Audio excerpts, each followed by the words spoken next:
सर्वम शिवमयम शिवनंता शिवकृपानंता। आज के আমরা मीन लग्न मीन राशिर जून 2026 দৈনিক পথ চলা নিয়ে আলোচনা করব। তো मीन लग्न मीन রাশি পয়লা জুন গ্রহ সন্নিবেশ কি থাকছে সেদিকে একটু নজর দেওয়া যাক। আপনাদের লগ্ন রাশিতে রেবতী নক্ষত্রে শনি, দ্বিতীয় মঙ্গল সক্ষেত্রস্থ মেষ রাশিতে অত্যন্ত বলবান, তৃতীয় বৃষ রাশিতে রবি, চতুর্থে সক্ষেত্রস্থ বুধ মিথুন রাশিতে, সঙ্গে বৃহস্পতি এবং শুক্র, ষষ্ঠে কেতু সিংহ রাশিতে, নবমে নিচস্থ মঙ্গল বৃশ্চিক রাশিতে, দ্বাদশে রাহু কুম্ভ রাশিতে। এই গ্রহ সন্নিবেশ দিয়ে আপনাদের পথ চলা শুরু। বৃহস্পতি লগ্ন রাশির অধিপতি গ্রহ, দশমপতি, 2 জুন তুঙ্গস্থ হবে, সঞ্চার হবে কর্কট রাশিতে। অত্যন্ত বলবান এই সঞ্চার এবং অত্যন্ত শুভপ্রদ আপনাদের জন্য। এই বৃহস্পতির লগ্ন একাদশ নবমে দৃষ্টি থাকবে, প্রভূত উন্নতির সম্ভাবনা। তার সঙ্গে মঙ্গল সক্ষেত্রস্থ এবং শনি রেবতী নক্ষত্রে।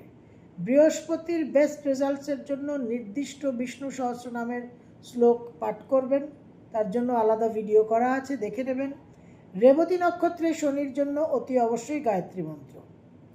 রাহুকেতু যথারীতি আপনাদের দ্বাদশ এবং ষষ্ঠে অবস্থান করে আছে। রবি আপনাদের ষষ্ঠপতি তৃতীয়ভাবে থাকছে 15 জুন অবধি। নিঃসন্দেহে আপনাদের একটা পরাক্রম প্রদান করবে, কিন্তু কিছুটা বসেদের সঙ্গে গুরুজনদের সঙ্গে কিছু সমস্যা, কিছু মতবিরোধ এবং বাবার শরীর স্বাস্থ্য নিয়ে উৎকণ্ঠা তৈরি হতে পারে। এই রবি 4th হাউসে 15 জুন মিথুন রাশিতে সঞ্চার করবে, সেখানে কিন্তু আপনাদের কিছু ইগো ইস্যুস তৈরি হতে পারে। বুধ আপনাদের চতুর্থ সপ্তমপতি, চতুর্থে অবস্থান করে থাকছে 22 জুন অবধি, অত্যন্ত শুভ। বিদ্যাক্ষেত্রে ছাত্রছাত্রীদের জন্য শুভ। আপনাদের গৃহসুখ বৃদ্ধি, গৃহ ক্রয় এবং মানসিকভাবে ইন্টেলিজেন্সটা, বুদ্ধির প্রয়োগটা বিশেষভাবে আপনারা করতে পারবেন। এই বুধ 22 জুন চলে যাবে পঞ্চমে, সেখানেও সে অত্যন্ত বলবান থাকবে এবং সেখানে 29 জুন বুধের বক্রগতি। এই বক্রগতির বুধ কিন্তু খুব ক্রিটিক্যাল এবং ইম্পর্ট্যান্ট এবং সিগনিফিক্যান্ট হতে চলেছে। শুক্র আপনাদের তৃতীয় এবং অষ্টমপতি 8 জুন অবধি 4th হাউসে থাকছে। 8 জুন 5th হাউসে শুক্রের সঞ্চার। এই 4th আর 5th শুক্রও কিন্তু বিশেষ ফলদাতা। অনেক রকম ভোগ বিলাস, আনন্দ উৎসব কিন্তু শুক্র প্রদান করবে, তার সঙ্গে গৃহ পরিবর্তনেরও সম্ভাবনা।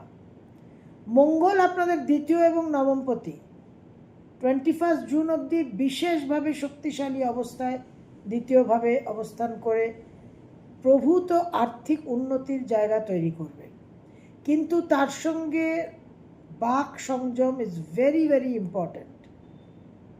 কারণ কটু বাক্য প্রয়োগ, রুড রাফ স্পিচ কিন্তু বিশেষভাবে আপনাদের নানান বিবাদে, নানান দ্বন্দ্বে, সমস্যায় কিন্তু ফেলতে পারে। এই জায়গা আপনাদের খেয়াল রাখতে হবে। 21 জুন মঙ্গলের সঞ্চার হবে আপনাদের তৃতীয়ভাবে। মাসের প্রথম দিন 1 জুন 2026 মীন লগ্ন মীন রাশি ভ্রমণের যোগ প্রবল। বাবার জীবনে কিছু উন্নতি, উচ্চ বিদ্যায় সাফল্য, ফাটকা ইনকামের সম্ভাবনা, তবে দাম্পত্য জীবনে কিছু অশান্তি হতে পারে। 2 and 3 জুন 2026 কর্মসূত্রে ভ্রমণ সন্তানের জন্য অত্যন্ত শুভ। নতুন ব্যবসা শুরু করা, বিবাহ স্থির হওয়া, ব্যবসায় আকস্মিক উন্নতি, ভাগ্যের সহায়তায় একটা জীবনে আকস্মিক উন্নতি এবং অর্থপ্রাপ্তির যোগ। 4th, 5th and 6th আয় উন্নতির যোগ, সন্তানের জীবনে সাফল্য, কর্মপ্রাপ্তি, অনেক সমস্যা থেকে সমাধান, বিশেষভাবে কিন্তু খুব শুভ এবং আনন্দদায়ক সময়। 6, 7, 8 ভ্রমণের যোগ, মানসিক চাঞ্চল্য, মানসিক একটা বিভ্রান্তিকর পরিস্থিতি এবং ব্যয়বাহুল্যতা, মায়ের শরীর স্বাস্থ্য নিয়ে দুশ্চিন্তা। 9 আর 10 সেন্টিমেন্টাল, ইমোশনাল, ইম্পালসিভ একটা মানসিক টেন্ডেন্সি থাকবে, সেখান থেকে ভুল সিদ্ধান্ত নেওয়ার সম্ভাবনা, অতি অবশ্যই প্র্যাকটিক্যাল থিঙ্কিং, অতিরিক্ত অন্তর্মুখী হওয়ার জন্যও একটা লোকের সঙ্গে মানুষের সঙ্গে ভুল বোঝাবুঝি হতে পারে। তবে সন্তানের একটা উন্নতির যোগ। 11 আর 12 বিশেষভাবে আর্থিক উন্নতির যোগ, সন্তানের জন্য অত্যন্ত শুভ। কিন্তু বাক সংযম ভেরি ইম্পর্ট্যান্ট। রাগ, ক্রোধ, ঔদ্ধত্য, দম্ভকে অবশ্যই কন্ট্রোল করতে হবে। লটারির যোগ আছে, ফাটকায় ইনকাম। 13 আর 14 দাম্পত্য জীবনে কিছু অশান্তি থাকলেও সন্তানের জন্য অত্যন্ত শুভ। আয় উন্নতিতে একটা বিশেষ শুভ যোগ দেখা যাচ্ছে। ক্রিয়েটিভ ফিল্ডেও প্রচুর সাকসেস। 15 আর 16 বিশেষভাবে ভ্রমণের যোগ, পারিবারিক সুখ শান্তি বৃদ্ধি, দাম্পত্য জীবনে সুখ শান্তি বৃদ্ধি, হাজব্যান্ড বা ওয়াইফের একটা আর্থিক উন্নতি, ভালো কর্মপ্রাপ্তি, ভ্রমণেরও যোগ। 17 আর 18 প্রবলভাবে সন্তানের জন্য শুভ। বিদ্যায় সাফল্য, কর্মপ্রাপ্তি, কর্মে উন্নতি, আমোদ প্রমোদ, এন্টারটেনমেন্ট, বিনোদনের একটা বিশেষ সময়। 17 আর 18 কিন্তু একটা লটারি ফাটকার যোগ দেখা যাচ্ছে। 19, 20, 21 গিয়ে কিছুটা সমস্যা, সন্তানকে নিয়ে টেনশন, নিজেদের শরীর স্বাস্থ্য, বাবা মার শরীর স্বাস্থ্য, সব কিছু নিয়েই একটা খুব স্ট্রেসফুল টাইম। 22 আর 23 মন মানসিকতার মধ্যে অন্যের সমালোচনা করার একটা টেন্ডেন্সি থাকবে, অপ্রয়োজনীয় কাজে সময় নষ্ট করার একটা টেন্ডেন্সি থাকবে। তাছাড়া কিন্তু আয় উন্নতির যোগ প্রবল, সন্তানের জন্য অত্যন্ত শুভ। 24, 25, 26 আবার আকস্মিক একটা ইনকামের যোগ, ফাটকা, লটারি, স্টক মার্কেট। বিশেষভাবে কিন্তু আইনি বিষয়ে একটা জয়ী হওয়া, গৃহক্রয়, বাহন ক্রয় এবং উত্তরাধিকার সূত্রে আকস্মিক একটা লাভবান হওয়া। তবে মন মানসিকতার ঔদ্ধত্য, ক্রোধ এবং দম্ভকে অতি অবশ্যই কন্ট্রোলে রাখতে হবে।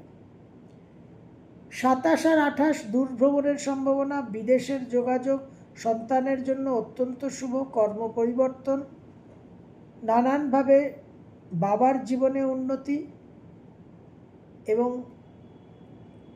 গুরু সান্নিধ্য, গুরু লাভ, দীক্ষা লাভ, যে কোনো রকম পিলগ্রিমেজ, তীর্থ ভ্রমণে অধিক ফল। 29 আর 30 মাসের শেষ দুটো দিন, জুন 2026, মীন লগ্ন, মীন রাশি, কর্মসূত্রে ভ্রমণ, বিশেষভাবে সন্তানের উন্নতি এবং আয় উন্নতির ক্ষেত্রে কিছু লং টার্ম বেনিফিটস পাওয়ারও সম্ভাবনা। মীন রাশি আপনাদের 7.5 মেন ফেজ চলছে, রেবতী নক্ষত্র যাদের, তাদের আরও ইন্টেন্স ফেজ। এই সময় বৃহস্পতি লগ্ন রাশির অধিপতি গ্রহ, দশমপতি, তুঙ্গস্থ হয়ে শনিকে দৃষ্টি প্রদান করে কন্ট্রোল করবে। সুতরাং এই সময়টা আপনাদের জন্য একটা বিশেষ মেকআপ করার সময়, কনসলিডেশনের সময়। যা কিছু এতদিন নড়বড়ে হয়ে গেছে 7.5 কারণে, সেই নড়বড়ে জায়গাগুলোকে আবার সলিড করা, কনসলিডেট করা। এবং মঙ্গল বিশেষভাবে আপনাদের আর্থিক উন্নতির সাহায্য করবে। মঙ্গল সক্ষেত্রস্থ হয়ে চতুর্থ দৃষ্টি দিয়ে তুঙ্গস্থ বৃহস্পতিকে দৃষ্টি প্রদান করবে 22 জুন অবধি। সুতরাং বিশেষভাবে কিন্তু বৃহস্পতিও বলবান হবে, শুধু নিজের এক্সল্টেশন নয়, মঙ্গলের পাওয়ারটাও পাবে। সুতরাং কর্মক্ষেত্রে, স্বাস্থ্যের দিকে, আয় উন্নতির দিকে, সন্তানের দিকে বিশেষভাবে কিন্তু আপনারা লাভবান হবেন। শুধু মঙ্গলের ঔদ্ধত্যকে কন্ট্রোলে রাখবেন আর বৃহস্পতির ওভার কনফিডেন্সকে কন্ট্রোলে রাখবেন। অতি অবশ্যই বিষ্ণু সহস্রনাম পাঠ এবং গায়ত্রী মন্ত্র উচ্চারণ, এর মাধ্যমে কিন্তু আপনারা বিশেষ সুফল পেতে চলেছেন। সর্বম শিবময়ম শিবানন্তা শিবকৃপানন্তা।